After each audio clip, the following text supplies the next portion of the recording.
بسم الله الرحمن الرحيم الحمد لله والصلاة والسلام على رسول الله وعلى آله وصحبه ومن والاه. கிதாபுல் அர்பஈன் 40 நபிமொழிகளின் புத்தகம் ஃபி மதுஹபி ஸலஃப், நபியும் நபித்தோழர்களும் சென்ற பாதை கொள்கையை பற்றிய புத்தகம்.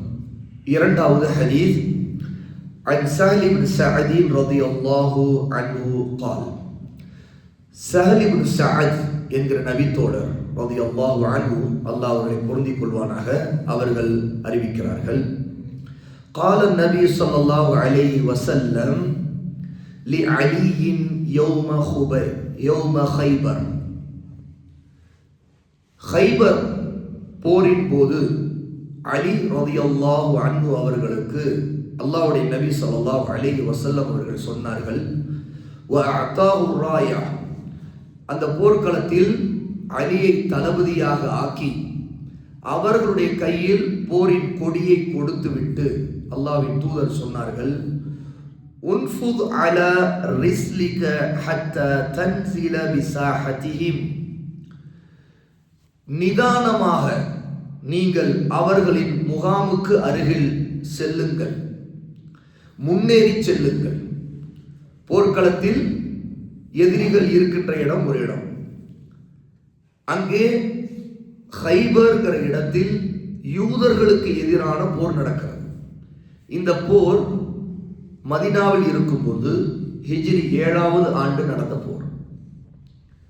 அப்போது யூதர்களுக்கு எதிரான இந்த போரில் அல்லாஹ்வுடைய நபி ஸல்லல்லாஹு அலைஹி வஸல்லம் அலி ரலியல்லாஹுடைய கையில் கொடியை கொடுத்து அவர்களை தளபதியாக ஆக்கி போரை தொடங்குவதற்கு முன்பு எதிரிகளுடைய முகாமுக்கு அவர்கள் இருக்கின்ற இடத்திற்கு முதலில் முன்னேறி செல்லுங்கள், நிதானமாக செல்லுங்கள்.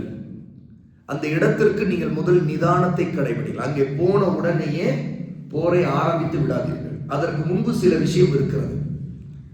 எதிரிகள் தானே, போருக்குத்தானே வந்திருக்கிறோம் என்று உடனே போரை தொடங்க வேண்டாம். நீங்கள் தொடங்கிவிட்டால் உங்களுக்கு பின்னே உங்களுக்கு கீழே இருக்கக்கூடிய எல்லா மக்களும் போரை ஆரம்பித்து விடுவார்கள். அவை போர் படிப்படியாகத்தான் தொடங்கும்.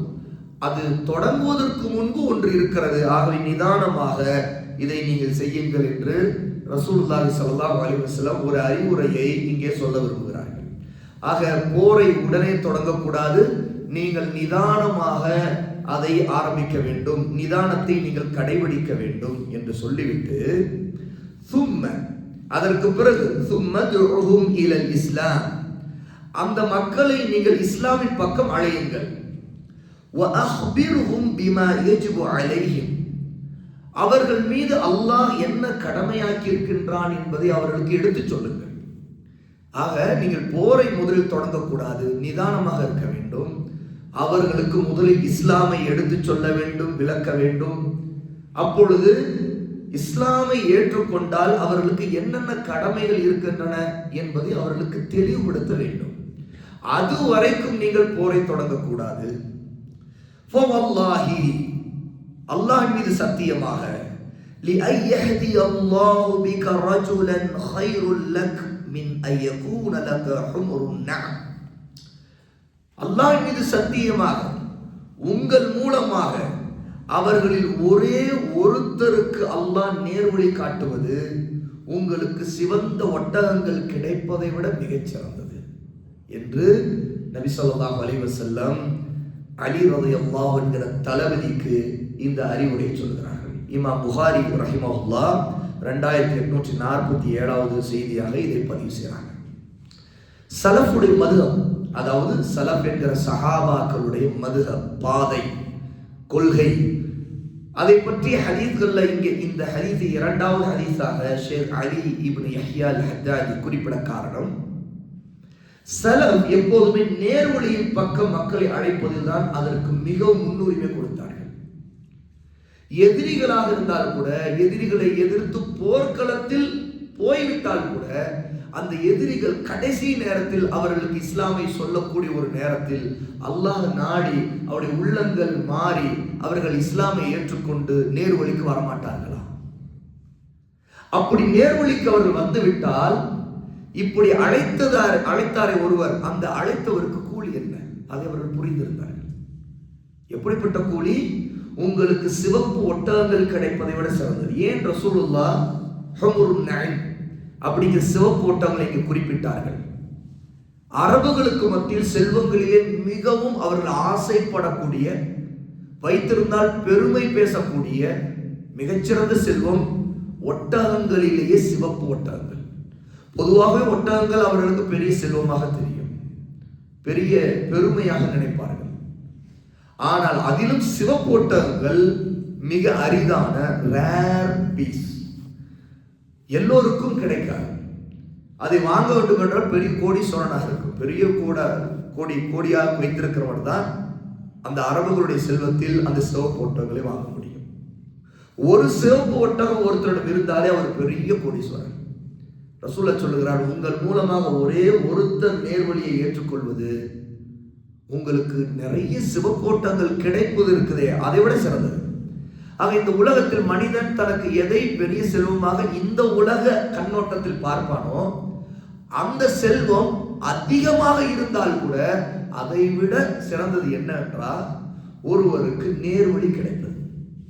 இது காபிரா இருக்கக்கூடிய ஒரு யூதன் அல்ல ஒரு கிறிஸ்தவர் அல்ல ஒரு முஷ்ரிக் அல்ல வேறு எந்த மதத்தவராக இருக்கலாம், அவர் இஸ்லாமை ஏற்றுக்கொள்வதை மட்டும்தான் இங்கு குறிக்கும் நினைத்திடக்கூடாது.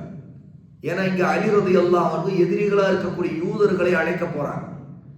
அவங்க ரசூலுல்லாஹ்வுக்கு எதிராக மதீனாவில் அவர்கள் ஆரம்பத்தில் போட்டிருந்த ஒப்பந்தத்தை முறித்து துரோகம் செய்தவர்கள். மிகவும் துரோகம் செய்த அந்த யூதர்களிடம் போய் போர் செய்கின்ற நேரத்தில் கூட போரை தொடங்குவதற்கு முன் முதல்வருக்கு அத்தாவத்து இலல்லாஹ், அல்லாஹ்வின் பக்கம் அவர்களை அழைக்க வேண்டும். அப்பொழுது எதை பேச வேண்டும்? இஸ்லாமை பேச வேண்டும். இஸ்லாம் என்றால் என்ன? தௌஹீத், ஷஹாதா, லா இலாஹ இல்லல்லாஹ். இதை ஏற்றுக்கொள்ளாமல் ஒருவர் எப்படி நேர்வழி பெற முடியும்? ஆக ரசூலுல்லாஹ் சொல்கிறார்கள், சும்ம துஊஹும் இலல் இஸ்லாம். பாருங்கள், ரசூலுல்லாஹ் பயன்படுத்துறாங்க, நீங்கள் இஸ்லாமின் பக்கம் அவர்களை அழையுங்கள்.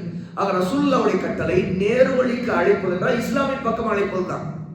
இந்த தாவா என்று சொல்லிவிட்டு எதன் பக்கமோ அழைத்துக் கொண்டு அதெல்லாம் இஸ்லாம் என்று நம்பப்படுகிறது.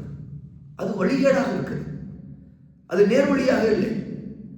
எவ்வளவு தாயிகள் அவர்களுடைய பேச்சுக்கள், சிந்தனைகள், ஃபேஸ்புக் பதிவுகள், இன்ஸ்டாகிராம், அது இது என்று அவர்கள் பேசக்கூடிய பேச்சுக்களை பார்த்தால் சுன்னாவுக்கு முரணான, இஸ்லாமுக்கு முரணான, இஸ்லாமிக் கொள்கைகள் அடிப்படைகளுக்கு முரணானதை பேசுகிறார்கள்.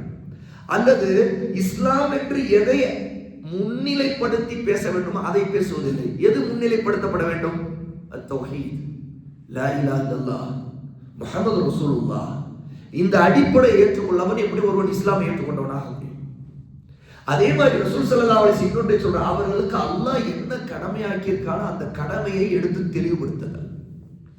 ஆக மக்கள் நேர்வழி பெற வேண்டும் என்றால் அல்லாஹ் அந்த மக்களுக்கு அடியார்களாகிய அவனுடைய அடியார்களுக்கு எதை கடமையாக்கியிருக்கான் அதை தெளிவுபடுத்த வேண்டும். அதை விட்டு எதையோ பேசிட்டு நானும் தாவா பண்றேன் அப்படின்னு இங்க மக்கள் தாவா செய்யறாங்களா இல்லையா? இது நம்முடைய மன இச்சையான பாதை.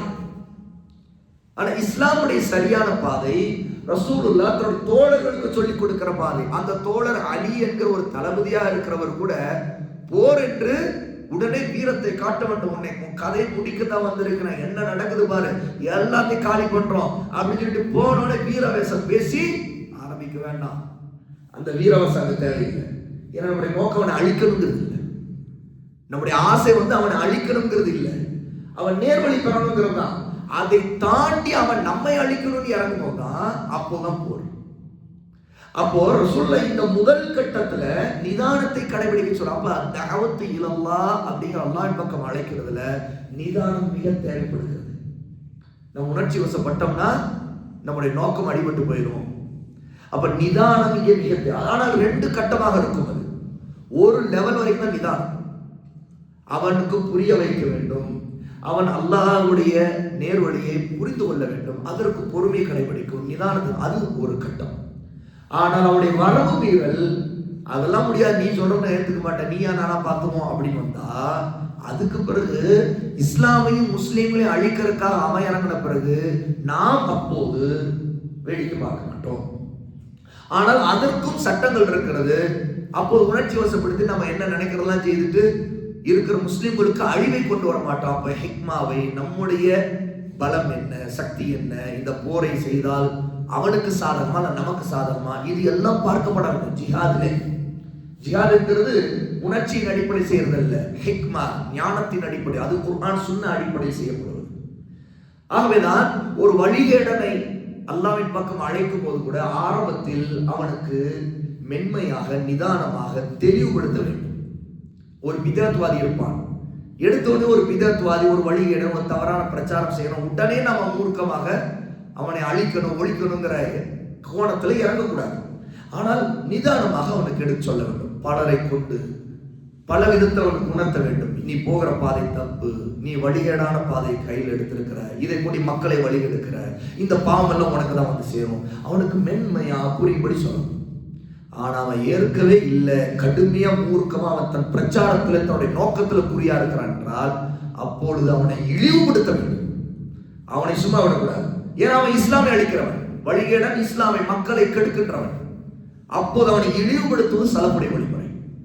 அப்போ அந்த இரண்டாவது கட்டம் தான் ஒரு காஃபிராக இருக்கும்போது போர் போன்ற கட்டம். யூதர்களிடம் அப்போது ரசூல் ஸல்லல்லாஹு அலைஹி வஸல்லம் அதற்கு பிறகுதான் இந்த போரை நியாயப்படுத்துவார்கள்.